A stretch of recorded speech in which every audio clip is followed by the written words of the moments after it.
Hi friends, आज आपण बनवणार आहोत पालकची भजी। एकदम घरच्या घरी, एकदम बाजारासारखी हॉटेलमध्ये जशी मिळतात तशी आपण पालकची भजी करणार आहे। त्यासाठी बेसन पीठ घेतलेलं आहे। बेसन पीठ चाळून घ्यायचे आणि पालकची पानं अशी मोठी मोठी पानं घ्यायची, त्याला स्वच्छ धुवून घ्यायचे।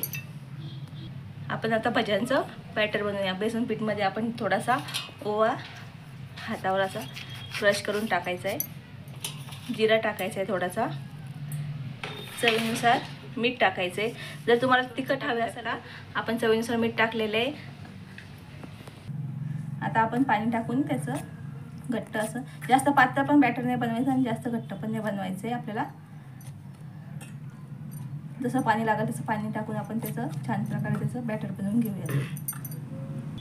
हे बघा, आपलं चांगलं बॅटर असं मिक्स झालेलं आहे। हे बघा, जास्त घट्ट पण नाही आणि जास्त पातळ पण नाही। आपल्या पानांना हे बॅटर चांगलं लागलं पाहिजे, अशा प्रमाणात हे बॅटर करायचं आहे। आता आपण हे बॅटर मुरण्यासाठी 10 मिनिटं ठेवूयात। हे बघा, बॅटर आपलं चांगलं 10 मिनिटांनी मुरलेलं आहे।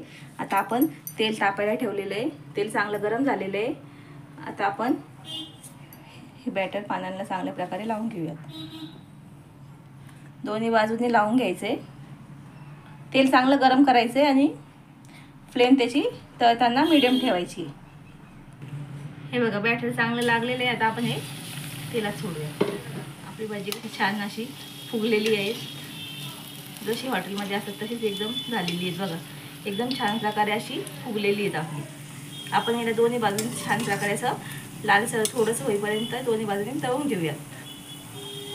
बघा, आपले छान प्रकारे भाजी तयार झालेली आहे। तुम्ही पण बनवू शकता घरच्या घरी पापलेटसारखे पालकचे भजे।